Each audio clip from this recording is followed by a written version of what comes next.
ప్రముఖ పుణ్యక్షేత్రం వేములవాడ అభివృద్ధికి ప్రభుత్వం చిత్తశుద్ధితో కృషి చేస్తోందన్నారు ప్రభుత్వ విప్ ఎమ్మెల్యే ఆది శ్రీనివాస్. గత బీఆర్ఎస్ ప్రభుత్వం వేములవాడను పట్టించుకోలేదని విమర్శించారు.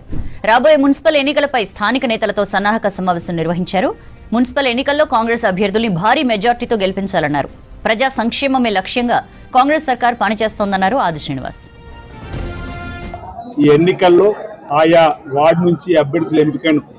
సెలెక్ట్ అండ్ ఎలెక్ట్ పద్ధతుల్లో ఆయా బూత్ కమిటీకి సంబంధించి బిఎల్ఏలకు సంబంధించి ఇంద్రమ్మ కమిటీలు సీనియర్ నాయకుల యొక్క సలహాలు సూచనతో అభ్యర్థులను ఎంపిక చేయాలని చెప్పి ఒక నిర్ణయం తీసుకోవడం జరిగింది. ప్రధానంగా తెలంగాణలో జరుగుతున్నటువంటి అభివృద్ధి ఫలాలను గౌరవ ముఖ్యమంత్రి శ్రీ రేవంత్ రెడ్డి గారి నాయకత్వంలో జరుగుతున్నటువంటి తీరుతెన్నులను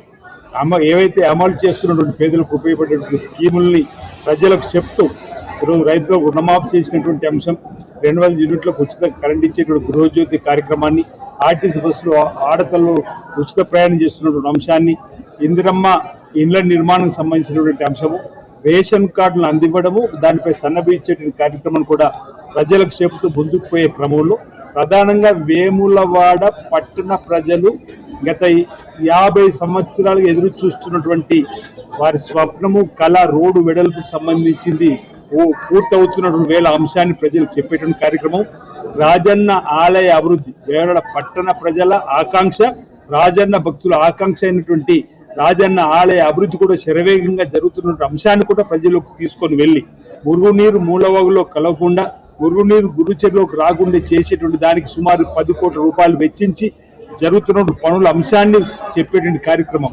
ప్రజలు మొదటి నుంచి కూడా 3వ బ్రిడ్జ్ ఎప్పుడవుతున్నా ఎదురు చూస్తున్న సందర్భంలో ఈ ప్రభుత్వం వచ్చిన తర్వాత 3వ బ్రిడ్జ్ నిర్మాణం శరవేగంగా జరుగుతున్నటువంటి అంశాన్ని కూడా బాగా ప్రజలకు చెప్పి ఈరోజు పర్యాటక రంగాన్ని కూడా అభివృద్ధి పద్ధతుల్లో తీసుకొని పోవాలని,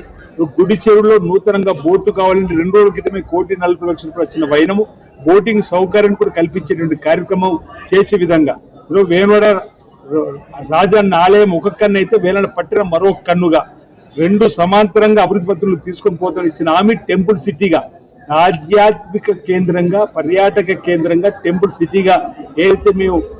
తీసుకొని వెళ్ళాలనుకుంటే దానికి నిధులు ఇప్పటికే వెచ్చించుకొని 150 కోట్లు చేస్తున్న అభివృద్ధిని చూసి ఆశీర్వదమని రాష్ట్ర ప్రభుత్వం రేవంత్ రెడ్డి గారి ద్వారా అవుతున్నటువంటి కార్యక్రమాలతో పాటు వారి నాయకత్వంలో వేరే టెంపుల్ సిటీగా తీసుకున్నటువంటి ఇన్ని కార్యక్రమాలు కూడా అమలవుతున్నటువంటి సందర్భంలో మీ అమూల్యమైన ఓటును సహకారాన్ని కాంగ్రెస్ పార్టీ అభ్యర్థులకు ఇచ్చి వేములవాడ మున్సిపల్ పైన కాంగ్రెస్ జెండా ఎగరవేసే విధంగా సహకారం అందించాలి వేములవాడ పట్టణ ఓటర్ మహాశయులు కూడా విజ్ఞప్తి చేస్తూ భవిష్యత్తులో